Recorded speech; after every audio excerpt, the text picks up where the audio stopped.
Okay, Jim, let's take a look at your swing from a couple different views. Over on the right is the face-on view where the camera's facing you directly, and over on the left is the down-the-line view. So when I look at your setup, you definitely set up with a little bit of tilt this way. Right shoulder quite a bit lower than your left. Kind of sets your hands a little bit forward of the middle of your body. That kind of setup sets you up to take the club back a certain way. Over here on the left, I'm just going to draw a line up the club shaft.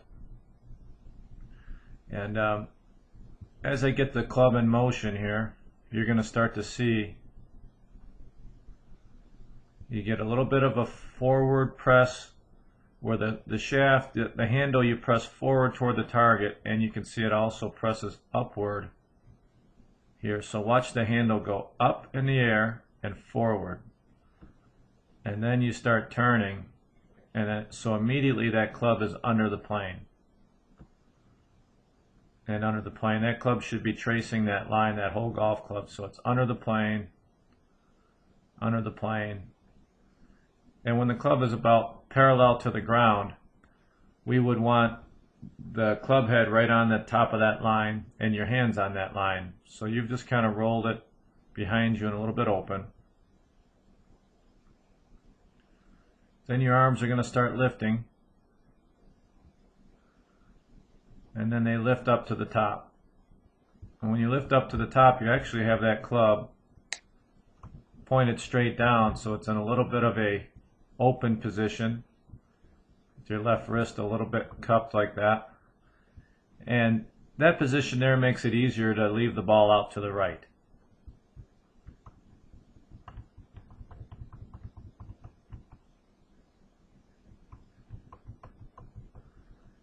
Then what happens is you're going to come over the top just a little bit. Your arms are going to work a little bit outward.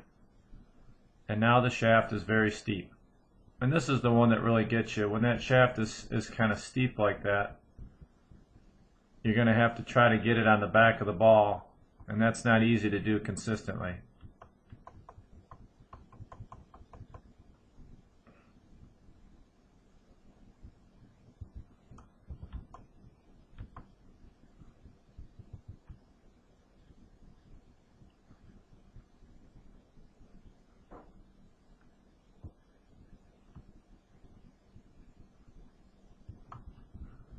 So what we have to do is we've got to get that swing a little bit more on plane.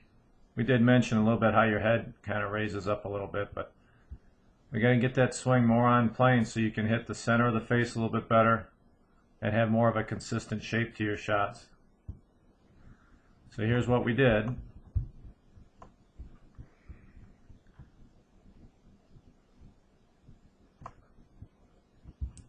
What I like to see is that club working along that original angle of the shaft. So it's still a little bit under there. And then ideally coming down parallel to that shaft line and then eventually coming down on it. So that's better. If you look at where that club's coming down right now compared to where this one was,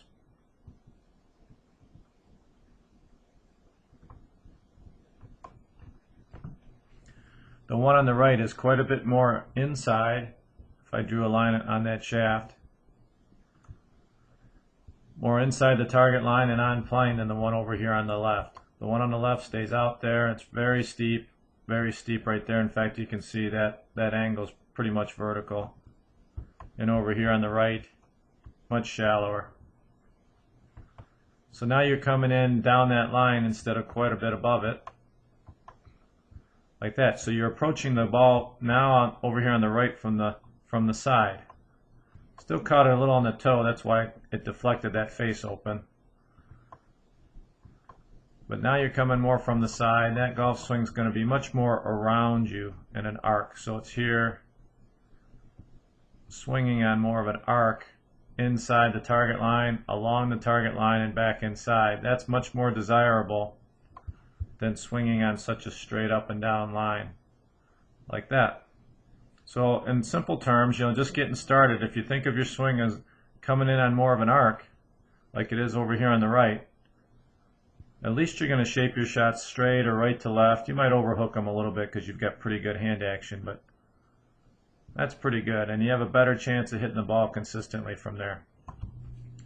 So there's some things we're going to work on, but that's the main thing. We want to get that club swinging on an arc from inside the target line to along and back inside to help shape your shots a little bit better. So work on that, and I'll see you next week. Great job.